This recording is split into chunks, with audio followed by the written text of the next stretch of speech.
और algo trading भी करनी है तो जाग जाओ भाई, जाग जाओ। क्यों? क्योंकि आज से रूल्स बदल गए हैं, कैश का रूल आ गया है, और मैं अरसलान एल्गो ट्रेडर जो एल्गो बेस्ड ट्रेडिंग करता हूँ, तो मेरे लिए तो बहुत ही इंपॉर्टेंट है। मैंने सोचा कि आप लोग के लिए भी एक अपडेट करते हैं। तो आज से होगा क्या कि एनएससी का क्लोजिंग ऑक्शन जो सेशन होता था, अब वो चेंज हो गया है। अब होगा क्या, पहले क्या होता था, नया चेंज समझने के लिए, पहले क्या होता था कि लास्ट 30 मिनट पे जो क्लोजिंग टाइम था कि वो बहुत ही मैनिपुलेटिव था, कि जो बड़े प्लेयर्स होते थे अगर बड़ा स्टॉक में पोजीशन बना के डंप करते हैं तो जो लास्ट डे का क्लोज होता था तो उसकी ऐसी तैसी हो जाती थी। तो अब क्या होगा, अब ये होगा कि जो पहले 330 पे मार्केट बंद होती थी वो 330 पे ना होगी, 315 पे आप समझ लिया आपके लिए मार्केट बंद है, या फिर 340 पे मार्केट बंद है। दोनों चीजें बता दो ताकि कंफ्यूजन नहीं हो। 315 पे रेगुलर ट्रेडिंग बंद हो जाएगी, मतलब आप कुछ नहीं कर सकते। 315 से 320 के बीच में ट्रांजिशन पीरियड है, ऑर्डर नहीं जाएंगे।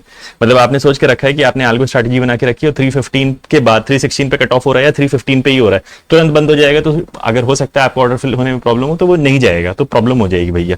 ठीक है, अब होगा क्या, 320 से 325 के बीच में, इस पीरियड 320 से 325 के बीच में मार्केट और लिमिट ऑर्डर दोनों डलेंगे। 325 से 330 के बीच में कुछ नहीं होगा, सिर्फ लिमिट ऑर्डर डलेंगे और सेशन रैंडमली चूज करेगा कि क्या करना है। और 330 से 335 के बीच में ऑर्डर मैचिंग होगी और 340 पे F&O ट्रेडिंग बंद होगी। ये इतना बड़ा खूंखार वाला चेंज लाइफ में चेंज इसलिए लाए हैं क्योंकि पहले मैनिपुलेशन रोकना है। सबसे इंपॉर्टेंट क्या है, 314 पे बड़े प्लेयर क्या करते थे, पोजीशन अपनी डंप करते थे, और डंप करने की वजह से होता क्या था कि जो क्लोजिंग प्राइस होता था वो चेंज हो जाता था, अगले दिन का ओपनिंग प्राइस चेंज होगा और एल्गो थे बहुत सारी पोजीशंस की ऐसी तैसी हो जाएगी।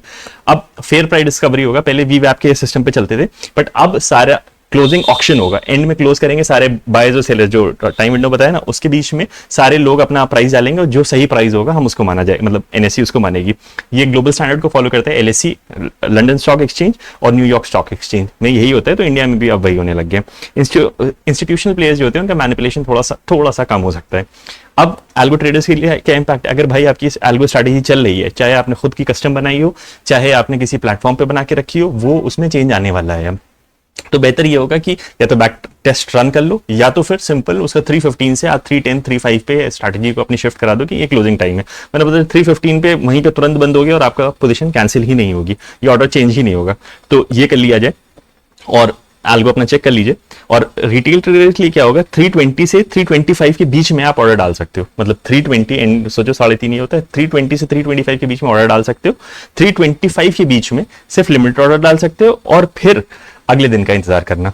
तो मैं अरसलान एल्गो ट्रेडर, अगर आपको ये वीडियो अच्छा लगा तो इसको लाइक दो, कमेंट कर दो, और इंस्टाग्राम या यूट्यूब पे मुझे सब्सक्राइब और फॉलो कर लो। तो फिर मिलते हैं नेक्स्ट वीडियो में, तब तक के लिए टेक केयर, बाय।